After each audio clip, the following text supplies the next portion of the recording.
ఇన్ని సంవత్సరాలు చాలా మంది చిరంజీవి గారిని కలవాలని అంటుంటారు, కానీ అది మీకు నెరవేరింది. అంటే కలవంగానే ఏమనుకున్నారు చిరంజీవి గారిని ఫస్ట్? అంటే స్క్రీన్ లో చూసిన వేరే, రియల్ గా చూసినప్పుడు ఎలా ఫీల్ అయ్యారు? రియల్ గా అంటే అబ్బా, ఇంకా నేను మాటలు తెచ్చాను. చాలా అద్భుతం. చూసేసాము, మా సార్ని చూసేసాను. అంటే నేను నాకు కొరియన్ కనకరాజు సినిమా రిలీజ్ అయింది, అవును చూశాను. దానికి ఫంక్షన్కి పిలిచారు, పోయినాను. అక్కడ ఆ రోజు రాల మన సాయి ధర్మ తేజ్ గారు, వరుణ్ తేజ్ గారు, నిహారిక మేడం, వీళ్ళ మృతికాయ మేడం, వీళ్ళంతా మొత్తం డైరెక్టర్ మేరపాక గాంధీ సారు, నిర్మత రాజారెడ్డి సారు, అందరూ మొత్తం వచ్చిన్నారు. అందరినీ కలిసాను, ప్రతి ఒక్కరిని కలిసి అందరు హ్యాపీగా వాళ్ళతో ఫోటోలు దిగి వచ్చేసాను. సార్ ఎప్పుడు కలుద్దాం, అవును ప్రతి ఈవెంట్లకి సార్ వెళ్తున్నాడు, దాన్ని ప్రమోషన్ చేస్తున్నాడు, అన్నీ చేస్తున్నాడు కదా, మరి ఈ సినిమాకి ఇంకా ప్రమోషన్ ఇవ్వలేదు, ప్రమోషన్ ఇస్తే నాకు ఛాన్స్ వస్తుంది కదా, ఆయన కలిసే ఛాన్స్ వస్తే నేను ఎదురు చూస్తున్నా, ఎప్పుడు వస్తుందా ఛాన్స్ కోసం.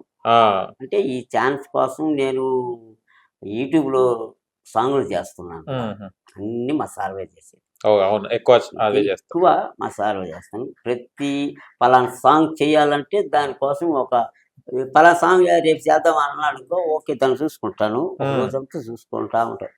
దీంట్లో మనమే ప్రాక్టీస్ అయ్యాం. అప్పుడు అమ్మాయి వచ్చినప్పుడు అమ్మాయి మేము ఎంత చూసుకుని ఒకసారి ఆ బిట్ను సెట్ చేసుకుంటాం, ఒక్కొక్క బిట్ సెట్ చేసుకుంటే అప్పటికప్పుడే ఒక రోజుతో అయిపోయే సాంగ్ అయితే అయిపోతుంది, లేదా రెండో రోజు పెట్టుకుంటాం. అంటే ఇది మారుతూ ఉంటాం కదా ప్లేస్లో, ఆ లొకేషన్ మారేటప్పుడు కొంచెం లేట్ అవుతూ ఉంటాయి, భోజనాలు కాడ లేట్ అవుతూ ఉంటుంది. మేము ఆటో పెట్టుకొని భోజనం వండి అందులో పెట్టుకొని డ్రెస్సులు కానీ ఏమి కావాలి మొత్తం దాంట్లో ఒక ఆటో మాట్లాడుకొని వెళ్ళిపోతాం. వెళ్ళిపోయి ఎక్కడెక్కడ లొకేషన్లు ఉంటాయి ఆ లొకేషన్లో తీసుకొని సాయంత్రానికి ఇంటికి వస్తారు. ఇంకేదైనా మళ్ళీ తెల్లారి వెళ్ళిపోతాం. ఇదే విధంగా చేస్తే అంత కష్టంతో చేసినాం. మాకు కష్టం కదా, ఇష్టంతో చేసారు. ఆ ఇష్టంతో చేసినాం కాబట్టి మేము ఎంత ఎత్తుగా వచ్చినాం. ప్రతి సాంగ్ని ఒక ఒక పవర్ఫుల్గా చేయాలి, ఆయన మెచ్చేటికి చేయాలి, ప్రతి ఒక్కరు మెచ్చాలి అనే విధంతో చేసి వచ్చిన. కలవంగానే ఏం మాట్లాడారు చిరంజీవి గారు? మెగాస్టార్ ఆ రోజు అది బ్లాక్ బస్టర్ దానికోసం వస్తున్నారు అని ఒక పోస్టర్ వచ్చేసింది, నాకు వచ్చేకి ఇన్విటేషన్ వచ్చింది. సరే సార్ బా మంచిది చాలా, ఈ రోజు బాస్ సార్ని అనుకున్నా. సరేలే ఆ జనంలో మనం ఎప్పుడు పోగలుగుతాం అని కలగలుగుతాం అనుకోని నేను కొంచెం నిరాశ కొంచెం ఆశ, ఈ రెండు తొలికిసలాడుతున్నాయి. అంతే. మన మధ్యాహ్నంకంతా ఆ పోస్టర్లు పెట్టిన కొరియన్ కనకరాజు మేనేజర్ అంటే క్యాన్సిల్ అయిన ప్రోగ్రామ్ అని వచ్చి ఏడ వరకు నేను అనుకున్న ఆశ అట్నే నీరు కట్టింది. సరేలే అనుకుని నా పాటు ముందుకి ఏరే అతను కలిసేది, అతనితో కూడా వచ్చి మీనాక్షి టీ సెంటర్ ఉంది కదా, టీ తాగేదానికి అక్కడ కాల్ వచ్చింది. ఎక్కడున్నారు మామ అని, పలానా దగ్గర అర్జెంటుగా నువ్వు ఎక్కడికొచ్చి కోకునూరు ఆర్టీసీలో ఇక్కడ ఫంక్షన్ క్యాన్సిల్ అన్నారు కదా, ఎవరు చెప్పింది క్యాన్సిల్ అని, చాలా తొందర వచ్చేయాలి. అప్పుడు ర్యాపిడ్ బుక్ చేసుకుని వెళ్ళిపోయినా. వెళ్ళిపోయాలి అందరూ వచ్చిన్నారు, కానీ చిరంజీవి సార్ రాలా. అప్పుడు వచ్చేళ్ళకి నాకు ఒకసారి వరుణ్ తేజ్ గారు మొత్తం ఏ టు జట్టు లేరు. నేరుకు పోయిన స్వామినాయుడు గారు కూర్చోన్నారు, స్వామినాయుడు గారు ఆడిపోయి ఆయన నమస్కారం చేసి ఆయన పక్కలో కూర్చున్నా. సార్ చెప్తాను సార్ వస్తాడు, ఒకసారి కల్పించాను సార్, ఆ సార్కి చెప్పుకుంటున్నా అని, కలుద్దు లేవయ్యా కలుద్దు కలుద్దు కానీ అని ఆయన చెప్పుకుంటున్నాడు. నేను అడుగుకుంటా ఉన్నా. సరే ఆయన పోతా, సరే ఎట్నే ఉండు వస్తానని చెప్పి బయట వెళ్ళినాడు. మళ్ళీ వచ్చినాడు, కూర్చున్నాక అక్కడ ఏం జరుగుతుందంటే ప్రతి యాక్టర్ లేచి వాళ్ళు స్పీచ్ చేస్తారు.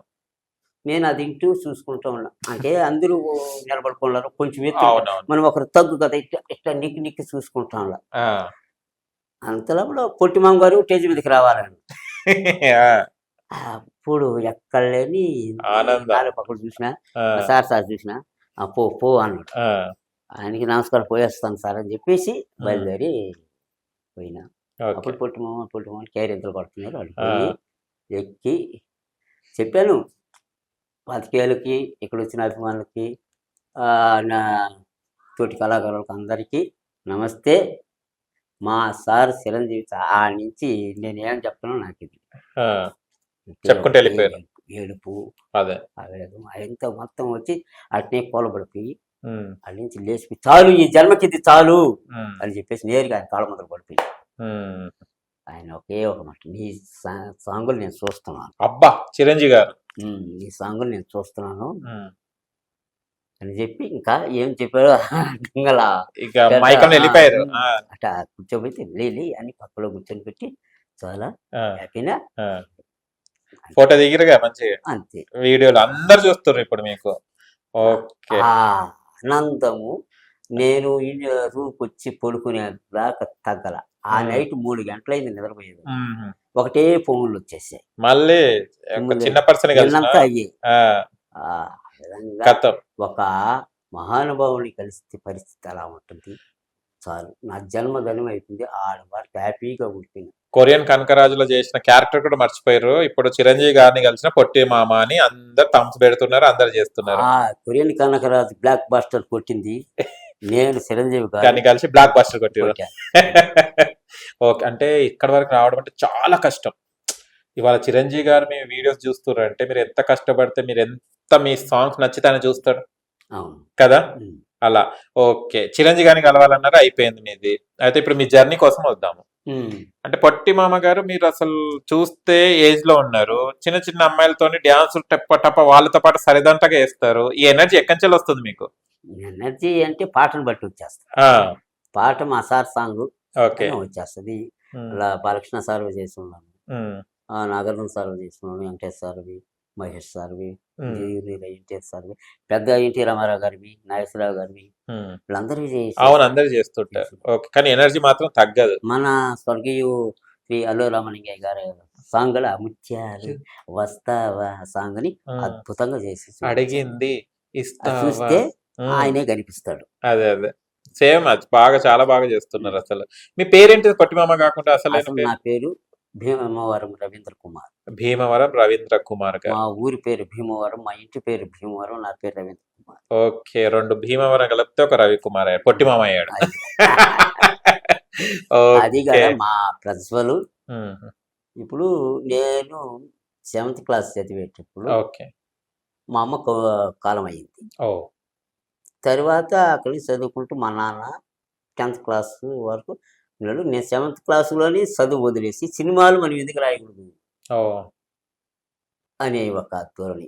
ఉమ్. సరే అప్పటి నుంచి ఒక మొదలు పెట్టా కథలు రాశాడు. కథలు రాసి. ఓకే. ఆ కథలు తీసుకునేసి మా నాన్న తరపున నేను చెన్నైకి వెళ్ళా. ఓ, అటు వెళ్ళిపోయారు. అప్పుడు 81, 82 ఓకే. వెళ్ళాను. అక్కడ పోయి తిరిగా మనకి ఏం వర్క్ గల ఆ భాష తెలియక వచ్చాను. ఉమ్. మళ్ళీ మా నాన్న వస్తున్నాక నేను పరీక్షలు రాసి ఇంటికి వచ్చినాక మా నాన్న కాలం అయింది అయ్యో. 10th లో. అప్పుడు ఓకే. నాకు 15 సంవత్సరాలు. ఉమ్. ఇంకా ఒంటరి వాడిని అయిపోయినా నా నిబట్టి ఎవరు లేరు. మీకు అన్న చెల్లెలు ఎవరు లేరు. మీరు ఒక్కరే? ఒక్కరే. ఓకే. ఇంకా ఇటు పిలిచిన వాళ్ళు ఇట్లా లేదు. ఎవరు ఇంకా అంటే దాయాదులు మాత్రమే ఉంటారు అంతే అచ్చా. ఆడవాడికి. ఇంకా అక్కడి నుంచి నా జీవిత ఒంటరి ప్రయాణం మొదలైంది. బా చిన్నతనంలో నుంచి. చిన్నతనం నుంచి అది ఎట్టబడ్డాను. ఒకరు తినడం, ఒకరు తినక మా ఊరు వరకు ఎంతో సహకారం అందించారు. ఉమ్. వాళ్ళే కొన్నాళ్ళు వారాల వంతు లెక్కన కూడా జరిగింది. వాళ్ళు ఒకరోజు వీళ్ళు పెడితే ఒకరోజు వాళ్ళు పెడితే అబ్బా. ఆ విధంగా ఆ కాలం గడుచుకుంటూ వచ్చాను. నేను కథలు రాస్తున్నాను కదా. కాదు, ఒక్కరు కూడా మళ్ళీ ఆ పెట్టుకోలే కథలు మిమ్మల్ని? ఏం చేసుకున్నానంటే ఉమ్. 4 ఎకరాలు ఉంటే అమ్మేసి ఆ, మళ్ళీ చెన్నైకి వెళ్ళా. అయ్యో. ఆ, చెన్నైకి వెళ్ళి సినిమాలో చేరాలని ఆశ. ఆశ అంతే. ఆ, పోయి తిరిగి ఒక 5-6 రోజుల తర్వాత మళ్ళీ తిరుక్కొని వచ్చేది. అక్కడ భాష అర్థం కాక ఒక అబ్బాయి మనతో ఒకటి చేరి అప్పుడు టెంపుల్ ఉన్న వరకు కూడా ఉన్నాడు. కులకులు అయిపోయిన అడ్రస్ లేకుండా పోయినాడు. డబ్బులుంటే అందరు. సరే ఇంక మాసిపోయినా ఇలా కాదు, ఇంక ఈ దొద్దు మనకు ఉమ్. వెళ్దామని చెప్పి వచ్చేసి బ్రతుకడానికి ఏం కావాలి మనకు అప్పుడు ఆలోచించి. అప్పుడు ఆలోచించా. అప్పుడు హోటళ్ళు, బార్లు వీటిలో చేరిన.